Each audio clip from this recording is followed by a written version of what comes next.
Hi there, I'm Leslie Rock, and I'm going to talk about creating reading, writing, and research assignments for students in English classes. And it also has application for people who are teaching content area courses such as psychology, sociology, biology, physics, any of the courses on the college level. And you could either try this with high school or middle school students. The key is to think about your reading and writing assignments as something that will involve content. And I think that's one thing that teachers often have a hard time with. You kind of want your students to write and you want your students to read, but you end up kind of giving them a mixed bag of reading assignments that don't have any real coherence or any sort of theme. So I like to think about giving my students assignments that are related to a particular content area. And I'm going to use two examples to really illustrate how you could do this on very different levels. First of all, I teach a class that is more of a skills-based class, and it's for freshman students in college, and it's a reading comprehension class, theoretically. Now, I do like to integrate some writing assignments, and so I do this by creating some mini research projects. And one of these research projects is to have students read something from our textbook, our regular reading skills textbook, and then to go find an article in the library. And I have them use the computer system in the library instead of looking on the web, even though I know the web is the way of the future. I'm a little old-fashioned, and I like for them to actually go look in journals, newspapers, and magazines. Also, some of the information you get on the web is secondhand and it tends to be a little watered down, and students really need to be more exposed to firsthand information and to realize that there's quality information on some of the issues that they're reading about in their books, that they are real issues that people are writing about, other than textbook authors. So that being said, I send them off to the library and I ask them to look for an issue that came up in the reading that we were doing, so that they're getting exposure to the textbook writing and then writing from a journal or periodical or some such source. And then they assemble their sources. So students usually come to class with an article that they've researched on the topic, and then I have all of the students write the name of the article and the main idea from the article on the blackboards in the classroom, the author's name, volume number, other things like that that might be pertinent for other students who would be interested in looking up the same article, because often students see a topic and then they decide they want to work on that topic. So there's a little information sharing in the beginning.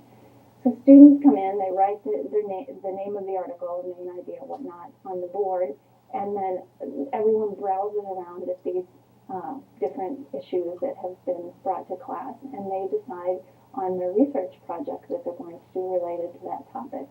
And the activity that I just described really involves a lot of skill. I mean, we're teaching students how to find and write main idea statements, and there's the activity that kind of brings it into practice in a sort of academic way. Instead of just reading a paragraph and writing down the main idea, now they're doing it to do a real research project.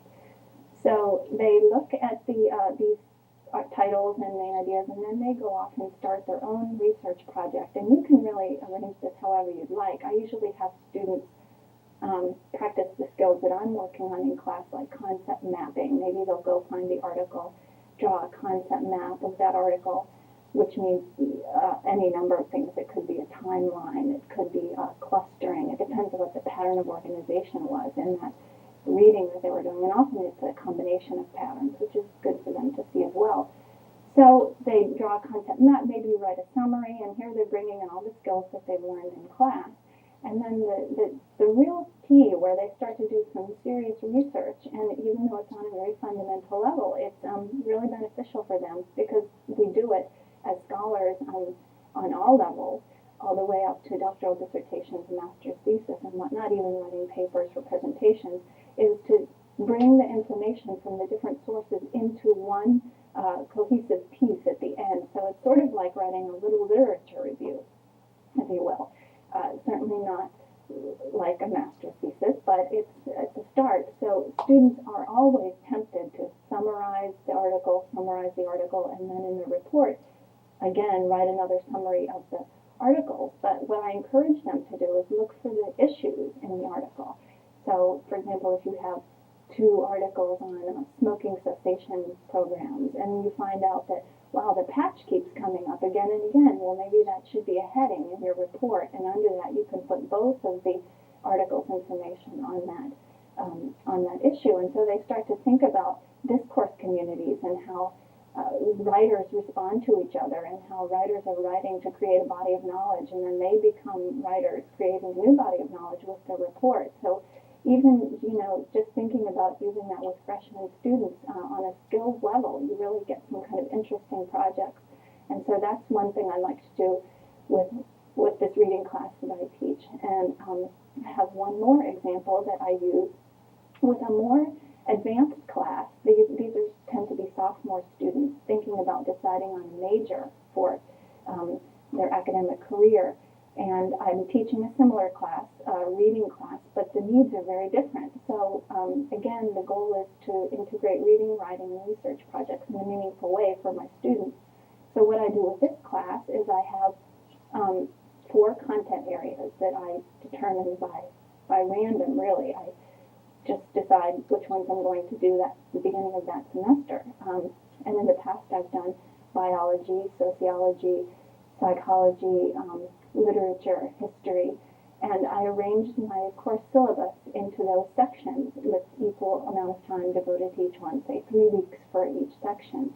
And then I have a guest speaker come to class from each of those areas and do a little mini lecture on some important content that they determine on their own from their area. It could be, one time I had a gentleman talk about he was doing child psychology, so he decided to talk about Erickson's stages of development, and that was really perfect because it was contained in a 1-hour lecture, and it gave the students some content which they could then apply to their research projects.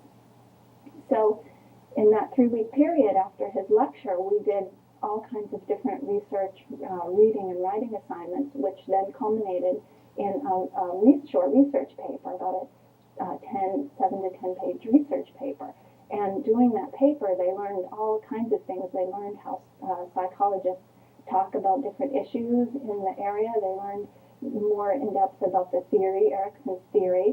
They learned how psychologists write, how psychologists think. They learned about writing the psychology paper, APA style, and how to put the paper together, write an abstract, and the different sections of the paper, how it should be arranged. And they did this, like I said, for 5 different content areas. So students then, when they went up to their major courses, they knew MLA style, they knew CBE style from biology, they knew APA style, they knew how to arrange papers in the content areas. And I think it was a really beneficial course for students who were thinking about becoming academics. And like I said, these are just 2 examples of how you can create reading, writing, and research projects for your students at all levels, and to add some content to what would otherwise be sort of vacuous English courses.